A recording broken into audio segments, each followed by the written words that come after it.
Hey, what's going on, everyone? Gillis TV back here today as we got some interesting news on the Edmonton Oilers regarding Evander Kane and some comments from a demon that, the Oilers could have been interested in, but he has no interest in coming to the Oilers, it looks like. And also, Connor McDavid getting his jersey retired there. Well, you got all that news, but before we start, if you like anything Oilers related or NHL, I try to do other teams too, but of course, the Oilers are number one. We are always number one here on the channel. Make sure you hit that subscribe button as we are at 10:29. Let's see if this video can get us over 10:40. Now let's get into it.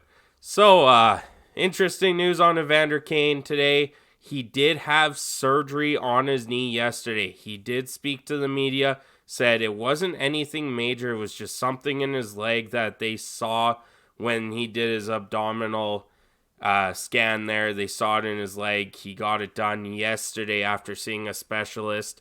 And his time frame to return is still up in the air. With this being said, he did say a couple weeks difference now due to this, but he still has a time frame in mind. Would not share with us what his time frame was, but hopefully he is back to getting good for game one of the playoffs. I know he did kind of mention that it depends on how the rest of his rehab goes. It's been going really well for his abdominal, that if he gets into 5 games in a regular season, 15 playoffs, he'd talk to the team. But there are certain measures when it comes to this.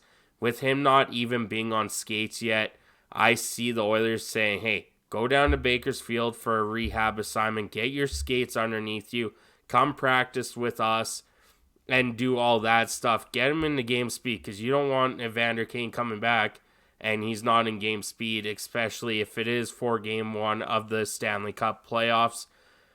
So with that being said, we still have Evander Kane on our salary cap. He is not on LTIR as of yet. This is good news for them Edmonton Oilers, because if they can convince Kane, and if Kane isn't available to game one, they will do what the Vegas Golden Knights have done with Mark Stone over the past, 3-4 years, whatever it is, with them. And so right now with Evander Kane on our salary cap, it's accumulating cap space for the deadline. At the deadline, the Edmonton Oilers can go put, if I'm not mistaken, I believe this is how it works, Evander Kane on LTIR. That accumulated cap space stays, plus the 5.125 of Evander Kane gets put on top of that. The Oilers could have roughly in the ballpark of $7.5 to $9.5 million worth of salary cap. Now, that's not moving anyone down. That is current roster right now. So Josh Brown goes back down, possibly once Stretcher's back. It does all that mathematics there. So this is something the Oilers will look into, because if they have anywhere in the ballpark of 7.5 and 9.5, that's before if they do get a bottom 6 center and say Derek Ryan goes down, minus whatever the difference is on his contract, Brown in the AHL, whoever they trade, if say Jeff Skinner's part of the deal just to bring in more salary cap, this is a good move for them Edmonton Oilers. But first and foremost, Evander Kane needs to become healthier.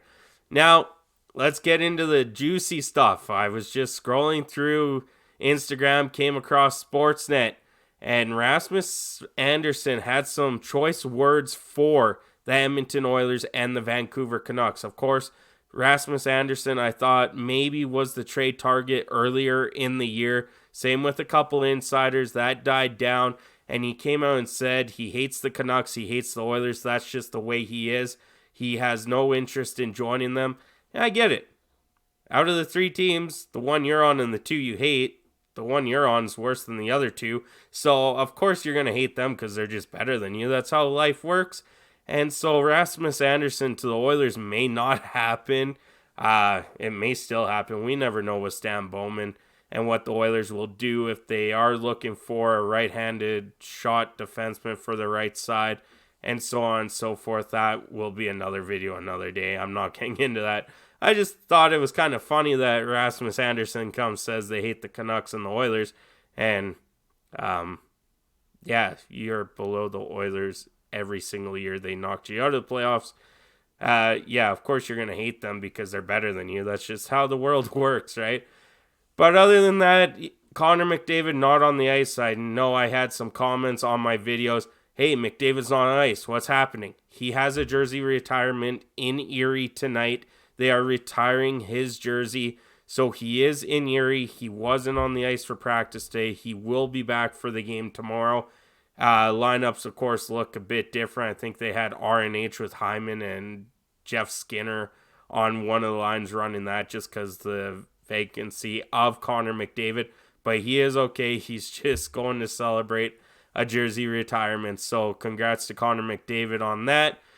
And just to throw in here quickly, Jack Michaels posting yesterday that even though the Oilers' 4-game win streak got snapped by the Pittsburgh Penguins in a terrible first period by the whole team, the Oilers is starting this season with the best record since 86-87. So congrats to them Edmonton Oilers when it comes to that stuff. Other than that, not really much news today. All the D-men were switching out, playing with each other. I'm not too sure if that involves stretch or not. That was from Tony Brar there. And the forward lines were all mixed up, like I said, due to the Connor McDavid not being there today. We'll go through them quickly here. It was Perry with Derek Ryan was the center there with Connor Brown, Skinner, Arvidsson, Skinner, RNH, and Hyman, Podkolzin, Draisaitl, Arvidsson, of course, that line. Then Henrique and Janmark with Kapanen.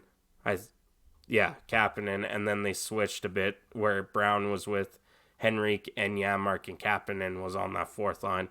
So just to kind of shuffle things around there, without Captain Connor McDavid there, Picard was in the starting net. I would assume he gets the start tomorrow, give Stuart Skinner the night off when they are in Chicago to end their 4-game win streak.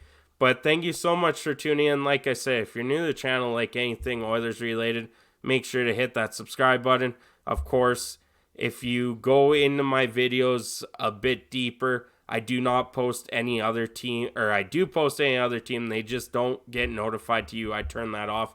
So if you're interested in other teams, make sure to go check all the videos as they will be in my video tab. But that's everything for me today. Thank you so much for tuning in. I'm Gillis TV. Have a good one.